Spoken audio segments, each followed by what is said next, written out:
আমি আপনাদের সম্মুখে আজকে যে বিষয় নিয়ে আলোচনা করব সেটা হলো ধর্মীয় শিক্ষার গুরুত্ব। এই ধর্মীয় শিক্ষা প্রতিটি মানুষের জন্য ফরজ। কেমন ফরজ? আল্লাহর রাসূল সাল্লাল্লাহু আলাইহি ওয়াসাল্লাম হাদিস শরীফের মধ্যে বলেন, তলাবুল ইলমি ফারিদাতুন আলা কুল্লি মুসলিম। ইলমে দ্বীন শিক্ষা করা প্রত্যেক পুরুষ এবং নারীর উপর ফরজ। যতটুকু ইলমে দ্বীন শিক্ষা করলে আল্লাহ রাব্বুল আলামিনের হুকুম ইবাদত আদায় করা যায়, এতটুকু ইলম শিক্ষা করা প্রতিটি মানুষের উপর ফরজ। আল্লাহ রাব্বুল আলামিন বলেন, আল্লাহ রাব্বুল আলামিন 28 নম্বর পারায় 2 নম্বর পৃষ্ঠা সূরাতুল মুজাদালাতের 11 নম্বর আয়াতে কারিমার মধ্যে আল্লাহ রাব্বুল আলামিন বলেন, ইয়ারফা'ুল্লাহুল্লাযীনা আমানু মিনকুম ওয়াল্লাযীনা উতুল ইলমা দারাজাত। আল্লাহ রাব্বুল আলামিন বলেন, যারা ঈমানদার এবং যাদেরকে আমি আল্লাহ রাব্বুল আলামিন ধর্মীয় শিক্ষার ধারক বাহক বানাইছি, আল্লাহ রাব্বুল আলামিন বলেন, উতুল ইলমা দারাজাত। আমি আল্লাহ পাক কিয়ামতের ময়দানে এদেরকে উচ্চ মর্যাদা দিব। সুবহানাল্লাহ। আল্লাহ রাব্বুল আলামিন পবিত্র কালামুল্লাহ শরীফের মধ্যে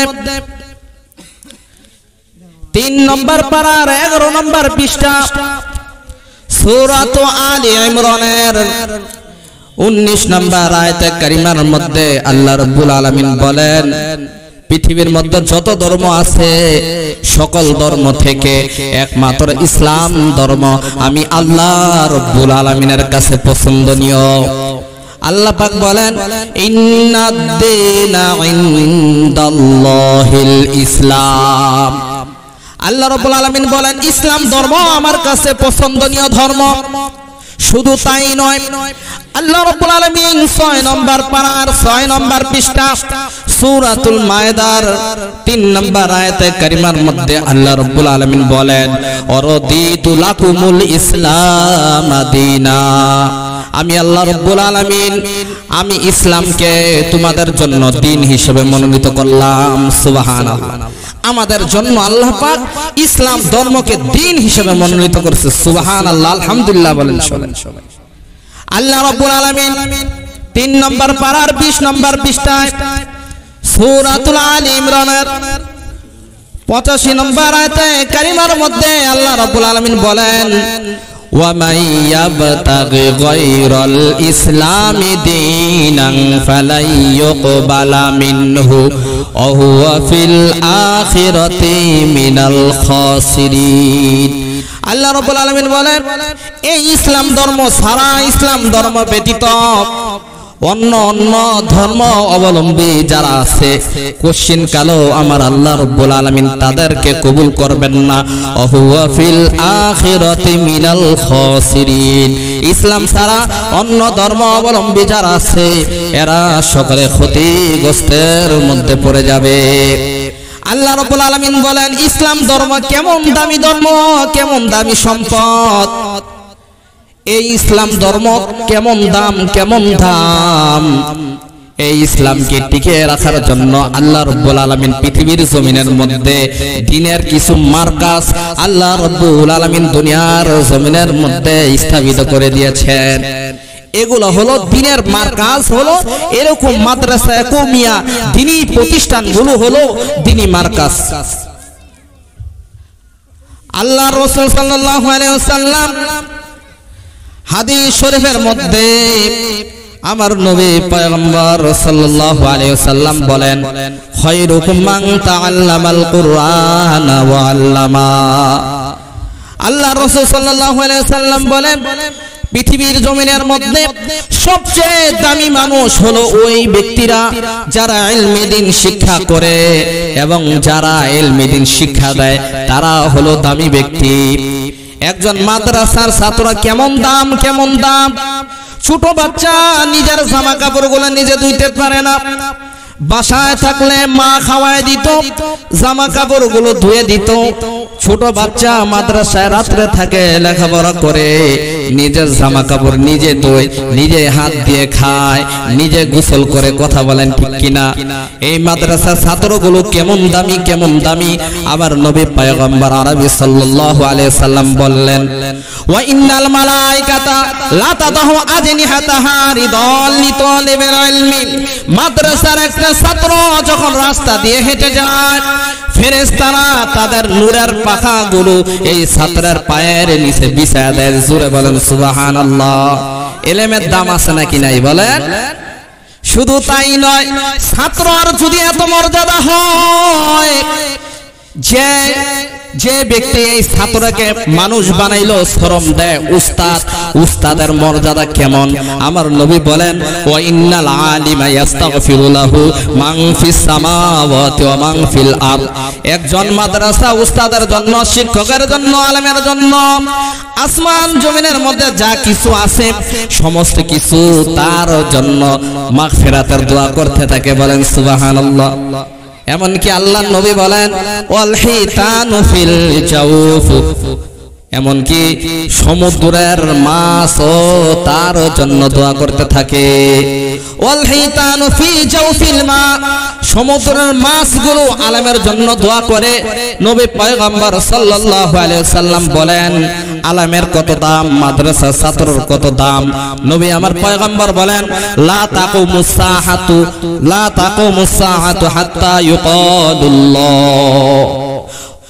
ততক্ষণ পর্যন্ত কিয়ামত সংঘটিত হবে না যতক্ষণ পর্যন্ত হাত্তা ইউকালুল্লাহ, আল্লাহ রাব্বুল আলামিন, আল্লাহ রাব্বুল আলামিনের নাম বলার মতো একজন মুসলমান, একজন আলেম, একজন মাদ্রাসা ছাত্র, একটা দ্বীনি প্রতিষ্ঠান যতক্ষণ পর্যন্ত এই দুনিয়ার জমিনের ভিতরে থাকবে, মাদ্রাসা ছাত্র, উলামায়ে কেরাম, দ্বীনি প্রতিষ্ঠান যতক্ষণ পর্যন্ত এই দুনিয়ার জমিনের ভিতরে থাকবে ততক্ষণ পর্যন্ত কিয়ামত সংঘটিত হবে না।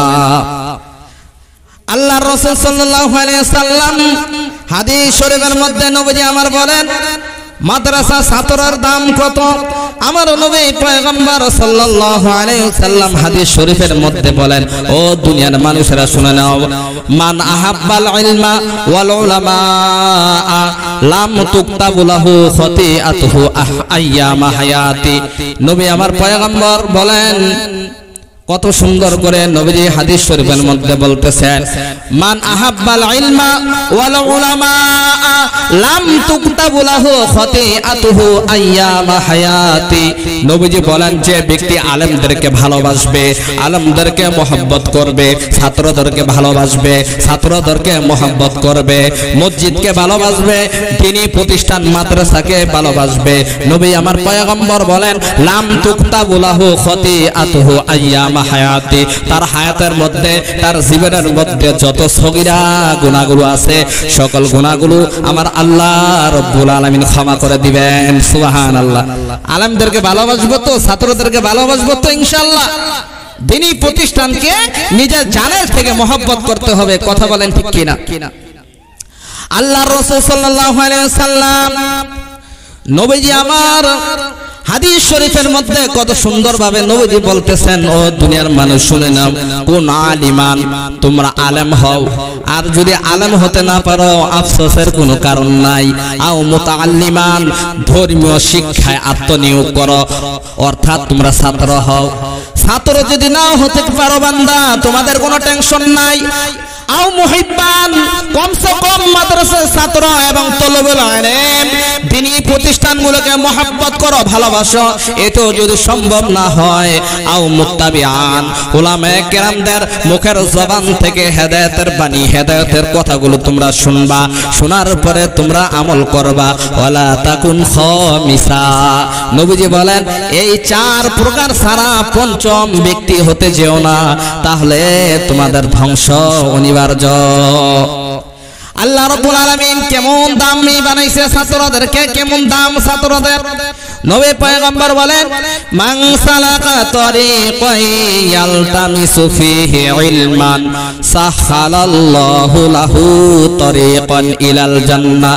নবী আমার পয়গম্বর বলেন, ইলমি দ্বীন শিক্ষা করার জন্য যখন কোন ছাত্ররা রাস্তা দিয়ে পথ চলতে থাকে, আল্লাহ রাব্বুল আলামিন এই পথ চলার কারণে আল্লাহ রাব্বুল আলামিন তাদের জন্য জান্নাতের রাস্তাকে সহজ করে দেন। সুবহানাল্লাহ। নবী আমার পয়গম্বর বলেন, কোন মাদ্রাসার ছাত্ররা ইলমি দ্বীন শিক্ষারত অবস্থায় যদি তাদের মউত এসে যায়, নবী পয়গম্বর বলেন আল্লাহ রাব্বুল আলামিন তাহাকে শহীদি মর্যাদা দান করবেন। সুবহানাল্লাহ। নবীজি আমার পয়গম্বর বলেন, একজন আলেমের কলমের দামি কত দাম, কত দাম, শহীদের রক্তের চেয়ে বেশি দাম একজন আলেমের কলমের কালি। সুবহানাল্লাহ। আমার নবী পয়গম্বর বলেন, আল উলামা ওয়ারাসাতুল আম্বিয়া, উলামায়ে কেরাম হইল আমার ওয়ারিস, তারা হলো আমার ওয়ারিস, হলো উলামায়ে কেরাম। ভাইরা আমার, একটা ঘটনা বললে আপনারা বুঝতে পারবেন। ওসিয়তের গুণে আল্লাহ রাব্বুল আলামিন কবরের আযাব maaf করে দিলেন। একজন যুবক মৃত্যুর শয্যায় কাতরাইতেছে, এমন সময় তার বিবির গর্ভে একটা সন্তান। যুবক বিবিকে ডাক দিলেন, ও বিবি, আমার চলে যাওয়ার সময় হয়ে গেছে, আমি দুনিয়া থেকে চির বিদায় হয়ে যাইতেছি। বিবি, তোমার কাছে একটা ওসিয়ত, আমার গর্ভে তোমার পেটে যে সন্তান, আমার যে সন্তান তোমার পেটে আমি গর্ভে রেখে গেলাম, তোমার এই সন্তানটা যদি হয়, হওয়ার পরে তুমি এই সন্তানকে ছেলে হোক মেয়ে হোক, তুমি একে জাগতিক শিক্ষা শিখাইবা না, একে ধর্মীয় শিক্ষা শিখাইবা, একে আলেম বানাইবা। আল্লাহর কি কুদরতুল খেলা ভাইরা আমার। এই যুবক যখন দুনিয়া থেকে চলে গেল, আল্লাহ রাব্বুল আলামিন এই যুবককে একটা পুত্র সন্তান দান করছেন। সন্তানটা যখন জন্ম হইল, আস্তে আস্তে যখন সন্তানটা বড় হইল, মাদ্রাসায় যাওয়ার বয়স উপনীত হয়ে গেছে, আর এদিক দিয়ে ওই যুবকের কবরের মধ্যে ভীষণ আযাব চলতেছে। যুবক মসজিদে, যুবকের সন্তান, যুবকের কলেজার টুকরা সন্তানটা মসজিদের মক্তবে গিয়েছে, উস্তাদে যুবকের সন্তানকে পড়াইতেছে, বাবা তুমি পড়ো বিসমিল্লাহির রহমানির রহিম। যুবকের ছোট সন্তান যখন বিসমিল্লাহির রহমানির রহিম পড়ছে, এদিক দিয়ে যুবকের কবরের মধ্যে আযাব হইতেছে। আল্লাহ রাব্বুল আলামিন ফেরেশতাদেরকে ডাক দিছে, হে ফেরেশতা যাও, এই যুবকের সন্তান আমাকে রহমান বলেছে, আমাকে রহিম বলেছে, আমাকে দয়ালু বলেছে, ও ফেরেশতা যাও, তার বাবার কবরের আযাবটাকে maaf করে দিয়ে কবরটাকে জান্নাতের বাগান বানায় দাও। সুবহানাল্লাহ। ইলমের কত দাম, ইলমের কত দাম। যার টাকা আছে পয়সা আছে, যার টাকা আছে পয়সা আছে, এর দুনিয়ার জমিনের ভিতরে দাম। আর যার ইলম আছে, সিনার ভিতরে কোরআনী ইলম আছে, আসমানি ইলম আছে, আল্লাহ রাব্বুল আলামিন একে দুনিয়া তো বাদশা বানাইবেন, একে আখিরাতও আল্লাহ রাব্বুল আলামিন বাদশা বানাইবেন। একজন হাফেজে কোরআনের কেমন দাম। আল্লাহ রাব্বুল আলামিন কিয়ামতের ময়দানে হাফেজকে ডেকে বলবে, হে হাফেজ, হে কোরআনের হাফেজ, ইকরা, তুমি পড়ো, ওরতাকি, এবং তুমি উপর থেকে উঠতে থাকো, ওরাতিল কামা কুনতা তুরাতিলু ফিদ দুনিয়া ফাইন্দা মানজিলাতাকা ইনদা আখিরি আয়াতিন তাকরুহা। ও হাফেজ, তুমি পড়ো এবং তুমি উপরে উঠতে থাকো, তুমি যত আয়াত পড়বা আল্লাহ রাব্বুল আলামিন প্রত্যেকটা আয়াতের বিনিময়ে তোমাকে স্বর্ণের বিল্ডিং বানায় দিব। দুনিয়াতে যেমনি ভাবে তুমি তার তিলের সাথে কালামুল্লাহ শরীফ তেলাওয়াত করছো, আজকে তুমি কিয়ামতের ময়দানে ও হাফেজ, আমি রব্বে কারিমের সামনে তুমি তেলাওয়াত করো, আমাকে তুমি শোনাও, আর তোমার মর্যাদার শান তুমি লাভ করতে থাকো। সুবহানাল্লাহ। এমনকি একজন কোরআনের হাফেজকে আল্লাহ রাব্বুল আলামিন স্পেশাল একটা পাওয়ার দান করবেন, স্পেশাল একটা ক্ষমতা দান করবেন। আল্লাহ রাব্বুল আলামিন কোরআনের হাফেজকে ডাক দিয়ে বলবে, হে হাফেজ, আজকে তোমাকে আমি স্পেশাল একটা পাওয়ার দান করলাম। 10 জন জাহান্নামী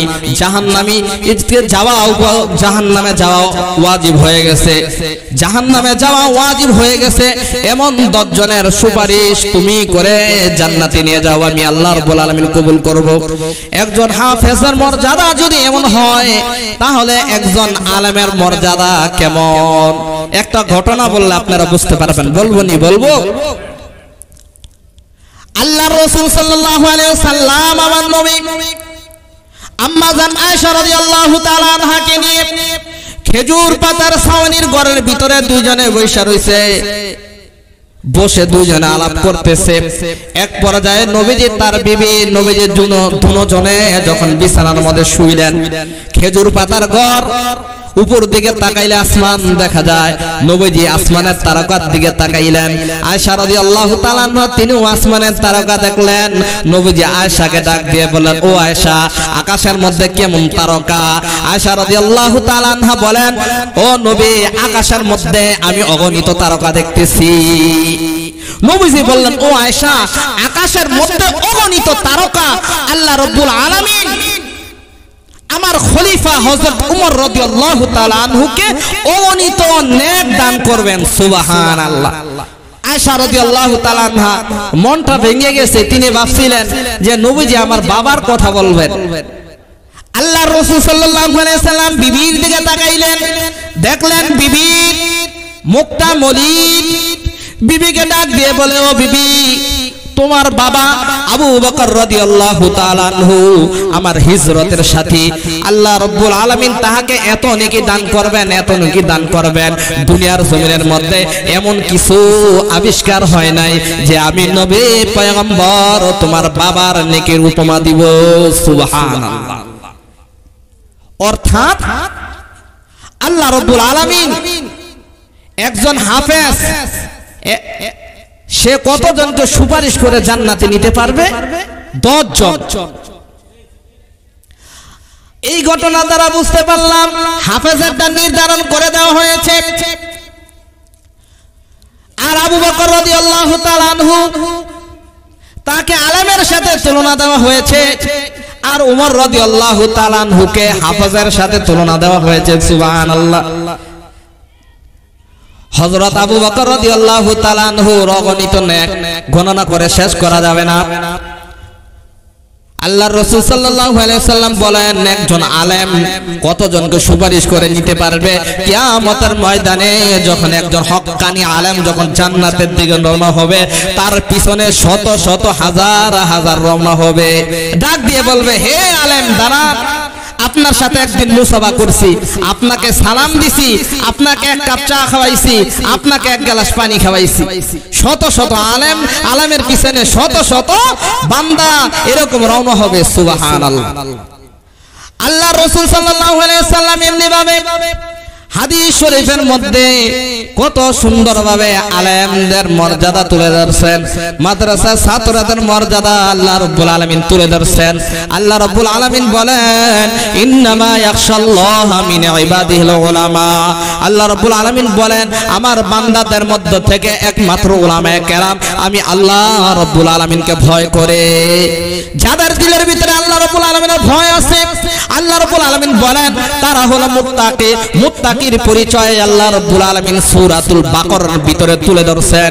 সূরাতুল বাকারার 2 নম্বর আয়াতে কারিমার মধ্যে আল্লাহ রাব্বুল আলামিন বলেন, হুদাল লিল মুত্তাকিন। যাদের দিলের ভিতরে আমি আল্লাহ রাব্বুল আলামিনের ভয় থাকবে তারা হলো মুত্তাকি। আর এই মুত্তাকিনদের জন্য এই কোরআন তাদের জন্য হবে পথ প্রদর্শক। সুবহানাল্লাহ। এই কোরআন মুত্তাকিনদের জন্য পথ প্রদর্শক হবে কোরআন।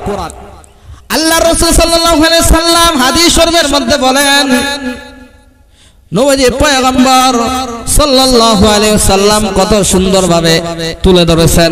নবীজি বলেন, খায়রুকুম মান তাআল্লামাল কুরআন ওয়া আল্লামা। যার বেশি বেশি টাকা আছে, জায়গা জমি আছে, ধন সম্পদ আছে, বাড়ি গাড়ি আছে, নারী আছে, আল্লাহর রাসূল সাল্লাল্লাহু আলাইহি সাল্লাম এদেরকে দামি বলে নাই। আল্লাহর রাসূল বলেন, খায়রুকুম মান তাআল্লামাল কুরআন। আমার কাছে ওই ব্যক্তি উত্তম, ওই ব্যক্তি দামি যে ব্যক্তি কালামুল্লাহ শরীফ শিক্ষা করে এবং অপরকে শিক্ষা দেয়। ওই ব্যক্তি আমি আল্লাহ রাব্বুল আলামিনের কাছে দামি। আল্লাহ রাব্বুল আলামিন এমনি ভাবে নবী পয়গম্বর সাল্লাল্লাহু আলাইহি ওয়াসাল্লাম বলেন, উতিতুল ইলমাল আউয়ালিন ওয়াল আখিরিন। আমি নবী পয়গম্বর, আল্লাহ রাব্বুল আলামিন আমাকে পূর্ববর্তী এবং পরবর্তী সকল ইলম আমি আল্লাহ রাব্বুল আলামিনকে দান করছেন।